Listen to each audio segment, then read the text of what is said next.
A oprit și motorul, dar... O tragedie. Și ce rol plânge pentru acest băiat? Cred. Probabil e iubit și sus. Altfel nu explic de ce a trebuit să plece dintre noi. Oare pentru cine trece pasărea cu zborul rece?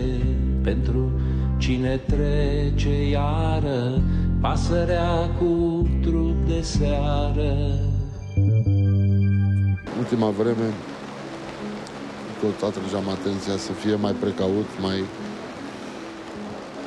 Spuneam să lasă tată, că știu ce fac. Sunt foarte atent.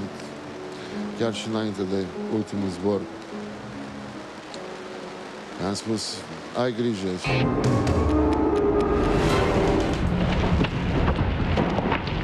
L-am văzut că venea rutin către dreapta. Căuta să-l mai redreseze, probabil ca să prindă portanță la aripi, dar virajele era prea scurte, zic precis ăsta cade. N-am putut să-l ajut cu nimic. Când s-a produs catastrofa, n-am știut că el este, da, n-am crezut. Eu tocmai aterizasem și îmi pregăteam avionul pentru a doua zi, când am auzit acel motor care nu era firesc pentru evoluția care o executa acea vrie plată. Am ridicat imediat privirea, am văzut aeronava și am început să strig. De ce nu dă picior? De ce nu dă picior? Motor și picior să oprească rotirea. Am crezut că e altcineva, nu Mișu. Știam că pentru Mișu vria plată este o figură banală. Poate plânsul meu înalt e o pasăre de asfalt, poate trupul meu pios e un urlet norocos. În prezența tatălui lui a căzut cu avionul. Era și tatălui acolo.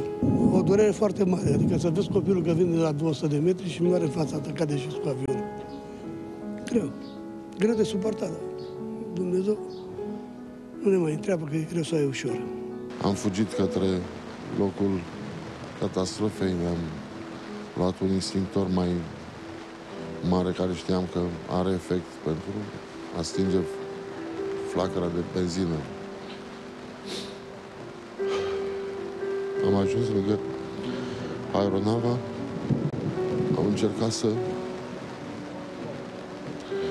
sting incendiu împreună cu ceilalți colegi care toți se adunau.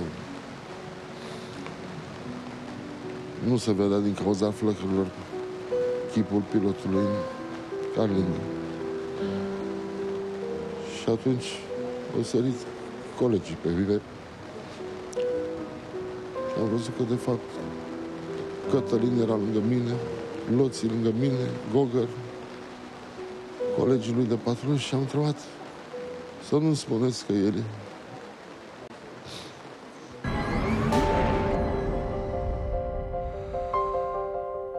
El a fost.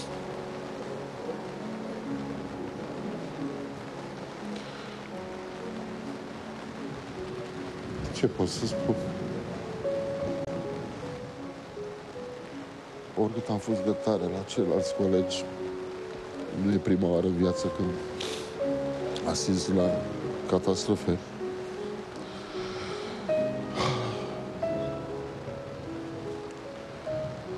Nu vă pot explica ce înseamnă pentru un părinte să-și vadă copilul.